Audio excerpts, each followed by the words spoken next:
Hi, my name is Maya Bergman, and today I'm going to be presenting a speech called the Anti-Vaxxers Movement. Polio, measles, smallpox, typhoid, diphtheria. These diseases are responsible for some of the deadliest health epidemics in the history of the United States. Yet we sit here unaware and unafraid of the dangers that these diseases hold because they are almost non-existent. This is because of vaccinations and the precautions taken by healthcare professionals in order to ensure our safety as we live our daily lives. The anti-vaccine movement dates all the way back to the 18th century, but continues into present day on a much larger scale. The fear of the harms that vaccinations can have has increased based on a fearful parent's ability to post on their blog, write a book, share information on social media, or share their opinions on TV. Although a great majority of people still vaccinate their children, there is a small cluster of intentionally unvaccinated children that are leading to a rise in outbreaks of vaccine-preventable diseases. Today we are going to discuss the threat that those parents have on our public health, the reason that vaccines are important and why they should be mandatory for children in schools, and why vaccines are beneficial to people of all age groups. So first, let's discuss the harm that the anti-vaxxer movement has on the future of our nation's health. The World Health Organization lists vaccine hesitancy as one of its top 10 threats in global health in 2019. The World Health Organization did a survey that had 2,000 adult participants, and 45% said that something had caused them to doubt vaccine safety. The number one cause for that doubt was online articles. According to psychiatrist Rachel Smuts, humans are primed to pay attention to threats or negative information. So people are holding on to the fear that vaccinations can be harmful and are more afraid of the side effects than the actual disease that the vaccine is preventing. These fears are being amplified by social media and the negative attitudes towards vaccines. In the same survey, 82% of the participants chose in favor of vaccines, and whilst that seems like a significantly large amount, the small margin of people who express serious doubt when it comes to vaccines can have a significant damage to our public health if that leads to more people who are unvaccinated.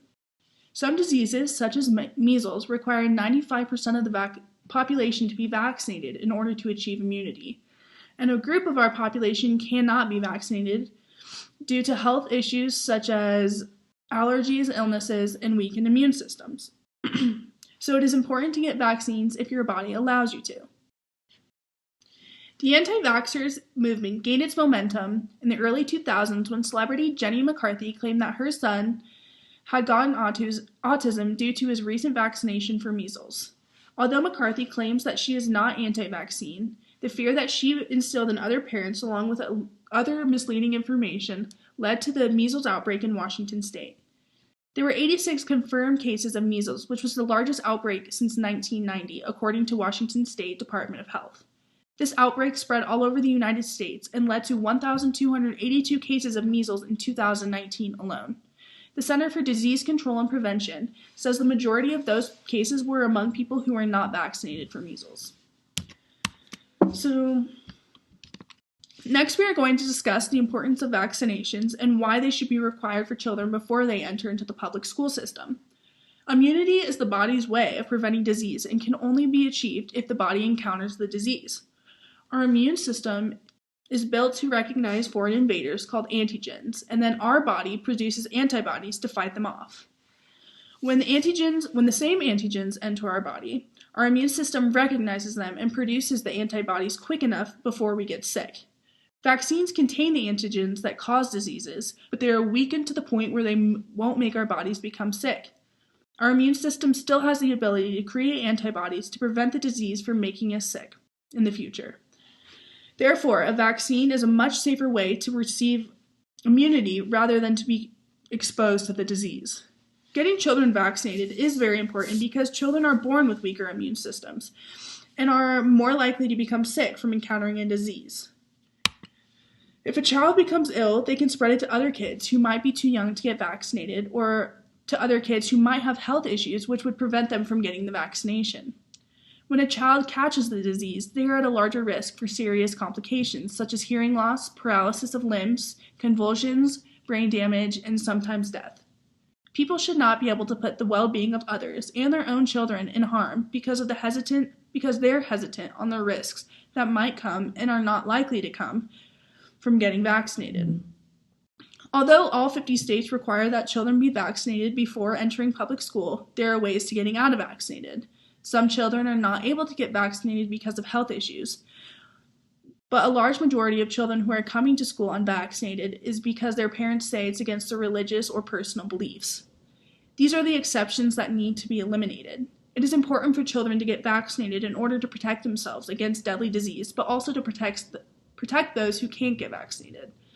More and more parents are joining the anti-vaccine movement, which will result in the comeback of some of these deathly diseases, according to the Center for Disease Control. Finally, we're going to discuss why we as college students can benefit from vaccinations and why the well-being of all ages is at stake. There are many vaccinations that are vital to our health as we grow old and our bodies change. The topic of vaccination often revolves around childhood vaccines and leaves out why we should continue to keep up with our vaccinations as we go older. Meningitis is a disease that should be on our radar as young adults who are becoming accustomed to interacting with others in large groups. The typical lifestyle of a college student is what makes our age group one of the most at risk for contracting this deadly disease. This disease is very serious and can lead to amputations of limbs and even death in severe cases within 24 hours. Most of us in this class were likely to have been vaccinated for this disease before we turned 18, but there are 20 million college students who are not vaccinated, according to the health officials at Harvard Medical School. There is an effective vaccination for meningitis, yet there are so many people who are willing to put themselves at risk by not getting vaccinated. As we grow older and have more responsibilities, it becomes easy to put health at the bottom of your to-do list. We need to remain aware that vaccinations are important and we need them because every year thousands of adults become severely ill from diseases that are preventable. The need for vaccines does not go away as you grow, and there are many specific age groups throughout your lives where vaccinations are recommended. So today we have discussed the serious issue of unvaccinated people and the harm that they can have on our public health, the importance of vaccinations and why they should be mandatory for children, and why vaccinations are beneficial to all age groups. Getting vaccinated is one of the safest ways that you can protect your health and the health of your family and friends. The side effects are usually minor and go away on their own, and there are very rare times where the side effects are serious. In our nation's recent state of panic and fear due to the coronavirus, it is important that we do what we can to maintain health. This time has been a good reminder that we are ultimately responsible for our nation's health, and getting vaccinated could be the reason that we don't end up in yet another health pandemic. Fear is a powerful thing, so it is important to get your information from healthcare professionals and not from fearful parents online. When it comes time for you to vaccinate your child or yourself in the future, remember the power that a vaccination can have, as it has proven to save our population from many life-threatening diseases in the past and will continue to do so in the future. Thank you.